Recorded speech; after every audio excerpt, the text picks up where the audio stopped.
और इसलिए ये लोग मोदी की गारंटी का विरोध कर रहे हैं।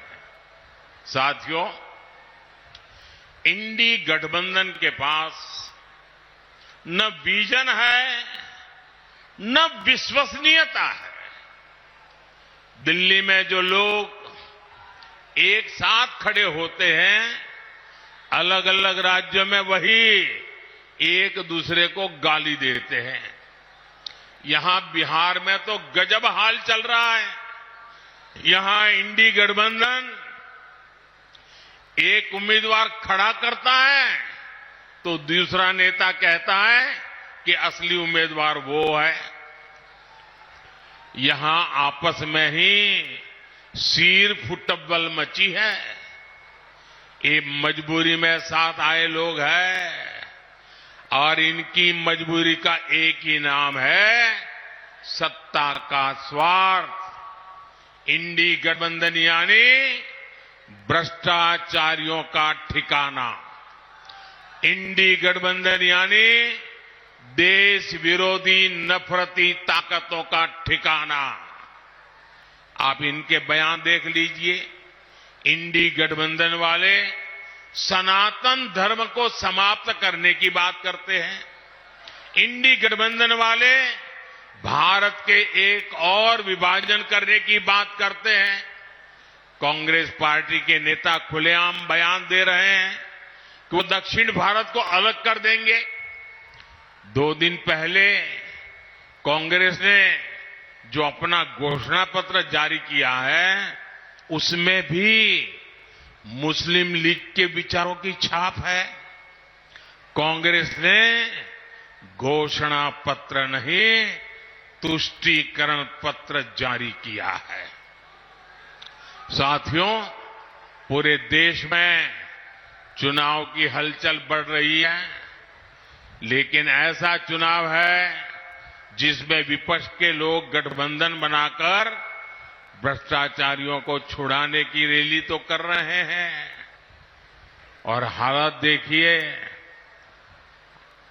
2 खेमे, दोनों के विचार देख लीजिए। मैं कहता हूं भ्रष्टाचार हटाओ, वो कहते हैं भ्रष्टाचारी बचाओ।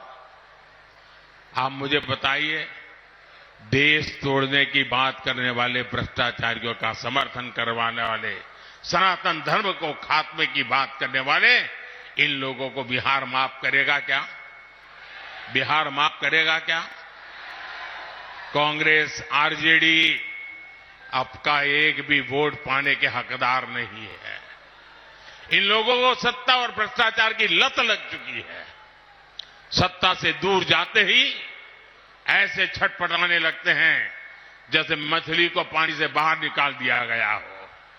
इसलिए इन्हें सत्ता से दूर रखना बहुत जरूरी है। साथियों, मुझे कल दिल्ली में कुछ लोग बता रहे थे, क्योंकि मैं देख रहा हूं कि ये इंडी गठबंधन इस चुनाव के मैदान में कहीं नजर नहीं आ रहा, उनके नेता नहीं आ रहे हैं। तो मैंने जरा पूछताछ की।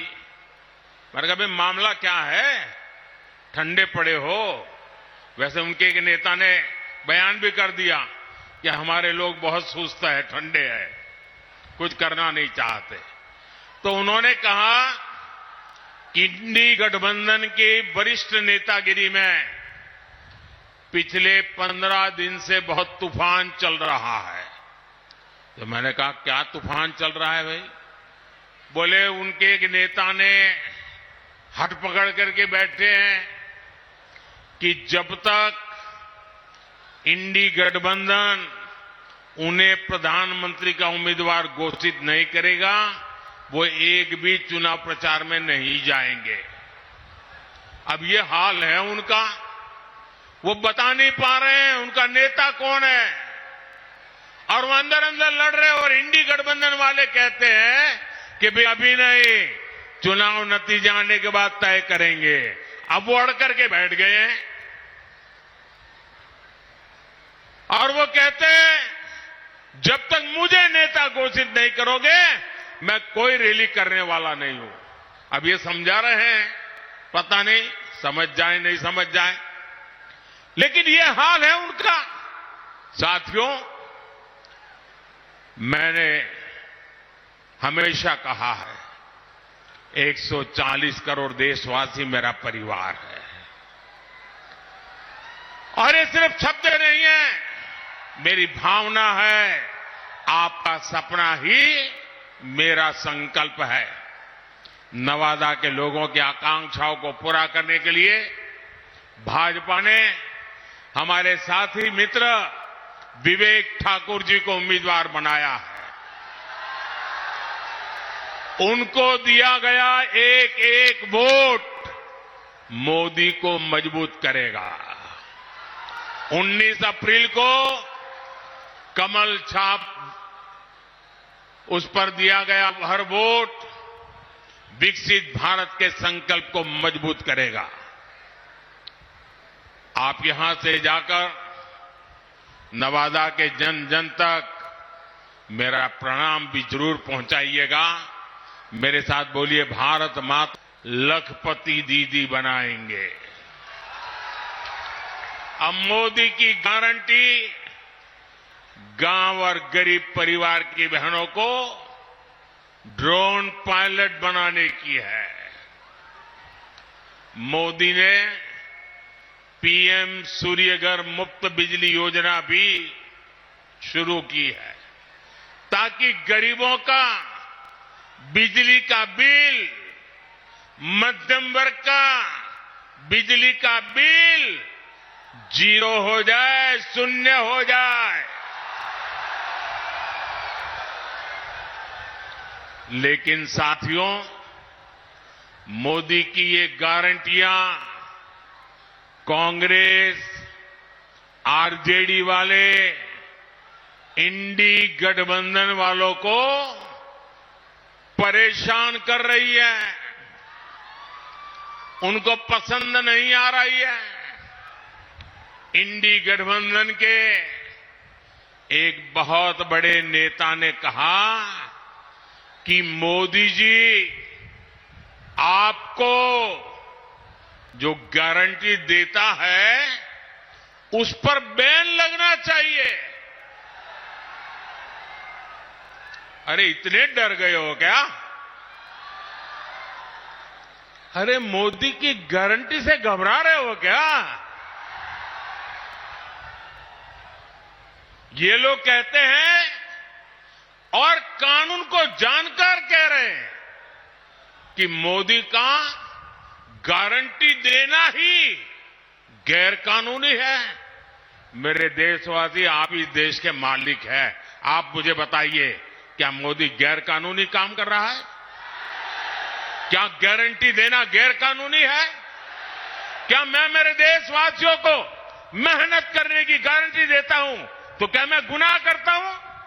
मैं मेरे देशवासियों को यह कहूं कि मैं 24 घंटे काम करूंगा तो क्या ये गुनाह है? मोदी गारंटी देता है, उसको भी उन्होंने गुनाह बना दिया। अरे भाई, मोदी गारंटी इसलिए देता है क्योंकि उसके पास गारंटी पूरी करने का मादा है। मोदी गारंटी इसलिए देता है कि मोदी की नीयत साफ है। मोदी इसलिए गारंटी देता है क्योंकि वो गारंटी पूरी करने के लिए जी तोड़ मेहनत करता है।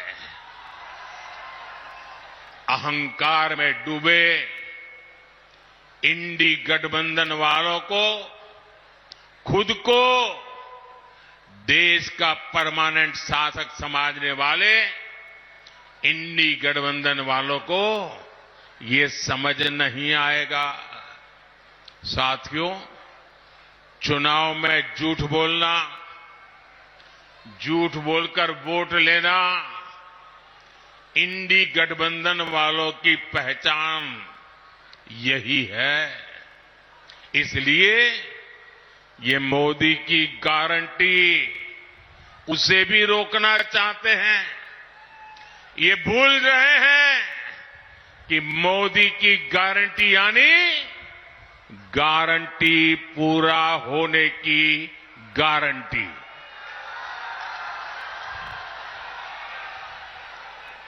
मोदी ने कश्मीर में 370 खत्म करने की गारंटी दी थी। नतीजा क्या हुआ? 370 गई कि नहीं गई? गई कि नहीं गई?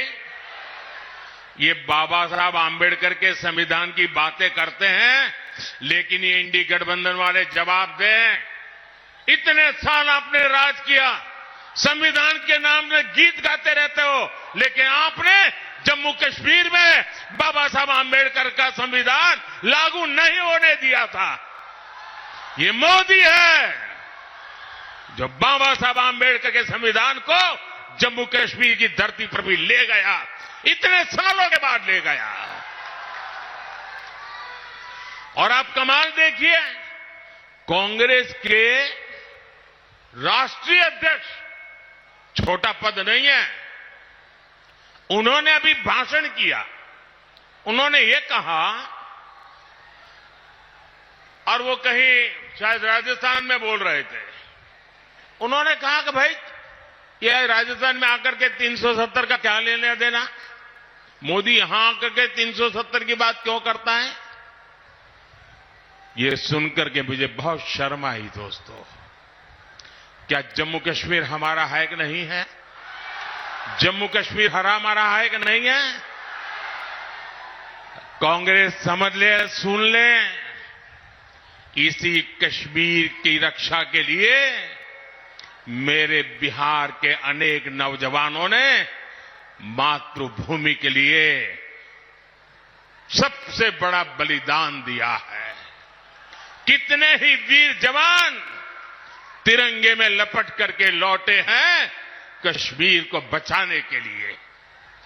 आप ये कहते हो राजस्थान की धरती पर भी इतने ही वीर परिवार हैं जिनके बेटे मातृभूमि में कश्मीर की रक्षा करने के लिए शहीद होकर के लौटे हैं। आप ये कह रहे हैं कि हिंदुस्तान के उस कोने को क्या लेना देना, उस कोने को क्या लेना देना। ये टुकड़े टुकड़े करने वाली गैंग का प्रताप है कि ये लोग ये भाषा बोलने लगे हैं। क्या ऐसी भाषा बोलने वालों को माफ किया जा सकता है?